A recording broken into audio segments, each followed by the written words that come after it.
പ്രിയമുള്ള സുഹൃത്തുക്കളെ, നമസ്കാരം. പുതിയൊരു വീഡിയോയിലേക്ക് സ്വാഗതം. ക്ഷേമ പെൻഷനുകൾ വാങ്ങുന്ന ആളുകൾ, റേഷൻ കാർഡ് ഉള്ള ആളുകൾ, കിസാൻ സമ്മാൻ നിധി വാങ്ങുന്ന ആളുകൾ, ഇവരെല്ലാവരും ശ്രദ്ധിച്ചിരിക്കണം. വളരെ പ്രധാനപ്പെട്ട ചില അറിയിപ്പുകളും നടപടികളും ഉണ്ടാവുകയാണ്. അപ്പോൾ ഈ ഒരു ആനുകൂല്യങ്ങളൊക്കെ കൈപ്പറ്റുന്ന എല്ലാ ആളുകളും ശ്രദ്ധിച്ചിരിക്കേണ്ട, അല്ലെങ്കിൽ നിങ്ങൾക്ക് വലിയ രീതിയിലുള്ള പണി കിട്ടുന്ന ചില അറിയിപ്പുകളാണ് ഇന്നത്തെ വീഡിയോയിൽ ഉൾപ്പെടുന്നത്. എല്ലാവരും വീഡിയോ പൂർണ്ണമായും കാണുക, വീഡിയോ ലൈക്ക് ചെയ്തുകൊണ്ട് കാണുക. ചാനൽ ആദ്യമായിട്ട് കാണുന്നവരാണെങ്കിൽ ചാനൽ ഒന്ന് സബ്സ്ക്രൈബ് ചെയ്യുക. ഫേസ്ബുക്ക് വഴി വീഡിയോ കാണുന്ന ആളുകൾ തീർച്ചയായിട്ടും നമ്മുടെ ഫേസ്ബുക്ക് പേജ് കൂടി ഒന്ന് ഫോളോ ചെയ്യുക. പരമാവധി ഷെയർ ചെയ്ത് മറ്റുള്ള ആളുകളിലേക്ക് എത്തിക്കുവാനും മറക്കാതിരിക്കുക. നമുക്കറിയാം, കേന്ദ്ര സംസ്ഥാന സർക്കാരുകൾ നൽകുന്ന സാമ്പത്തികമായിട്ട് നൽകുന്ന പദ്ധതികളിൽ അല്ലെങ്കിൽ സാമ്പത്തികമായി സഹായം നൽകുന്ന പദ്ധതികളാണ് പ്രത്യേകിച്ച് കിസാൻ സമ്മാൻ നിധി, അതുപോലെ തന്നെ സാമൂഹ്യ സുരക്ഷാ ക്ഷേമ പെൻഷനുകൾ. കൂടാതെ റേഷൻ കാർഡ് ഉള്ളവർക്ക് പ്രത്യേകമായിട്ടുള്ള അരിവിഹിതം, സൗജന്യ അരിവിഹിതമൊക്കെ നൽകുന്നുണ്ട്.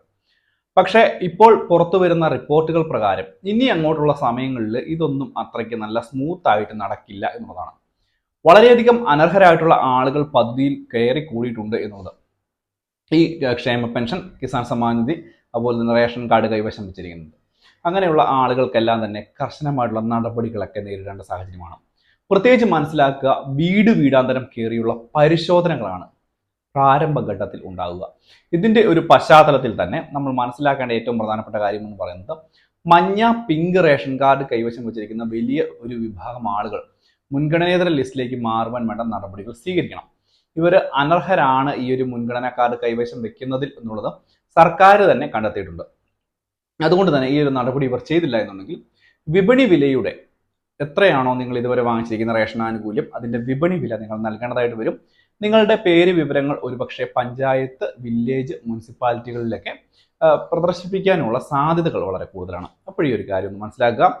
1000 cc മുകളിൽ വാഹനമുള്ള ആളുകൾ, കൂടാതെ 4 ചക്ര വാഹനങ്ങളൊക്കെ ഉള്ള ആളുകൾ, AC വെച്ചിരിക്കുന്ന വീടുകളൊക്കെ ഉള്ള ആളുകൾ, ഇങ്ങനെയുള്ള ആളുകൾക്ക് ആർക്കും തന്നെ ക്ഷേമ പെൻഷനോ അല്ലെങ്കിൽ ഈ മഞ്ഞ, പിങ്ക് കാർഡോ ഒന്നും കൈവശം വയ്ക്കുവാനുള്ള അവകാശമില്ല. അതുകൊണ്ട് അവർ ഈ കാര്യങ്ങളൊക്കെ ഒന്ന് മനസ്സിലാക്കുക. കൂടാതെ തന്നെ കിസാൻ സമ്മാൻ നിധി ആനുകൂല്യങ്ങളൊക്കെ കൈപ്പറ്റുന്ന വളരെ വലിയ ഒരു വിഭാഗം ജനങ്ങൾ ഈ ഒരു പദ്ധതിയിൽ നിന്ന് പുറത്തു പോകേണ്ട സമയമായിരിക്കുകയാണ്. പ്രത്യേകിച്ച് അനർഹമായിട്ട് തുക കൈപ്പറ്റുന്നു. മാത്രവുമല്ല, വരുമാന നികുതി അടയ്ക്കുന്നവർ വരെ തുക കൈപ്പറ്റുന്ന സാഹചര്യങ്ങളൊക്കെ പലയിടങ്ങളിൽ നിന്നും ഉണ്ടായിട്ടുണ്ട്. അതുകൊണ്ടാണ് കർശനമായുള്ള നടപടി കേന്ദ്ര സർക്കാരും ഈ ഒരു മേഖലയിൽ കൈയെടുത്തിരിക്കുന്നത്. പ്രത്യേകിച്ച് KYC പോലുള്ള നടപടികളൊക്കെ പൂർത്തീകരിക്കാൻ മുൻപ് തന്നെ കേന്ദ്ര സർക്കാർ പറഞ്ഞിരുന്നതാണ്. ഇത് ചെയ്യാത്ത ആളുകൾക്കെതിരെയും കർശനമായിട്ടുള്ള നടപടി ഉണ്ടാകും, അല്ലെങ്കിൽ അവർക്ക് ഈ തുക മുടങ്ങിക്കിടക്കുക തന്നെ ചെയ്യും.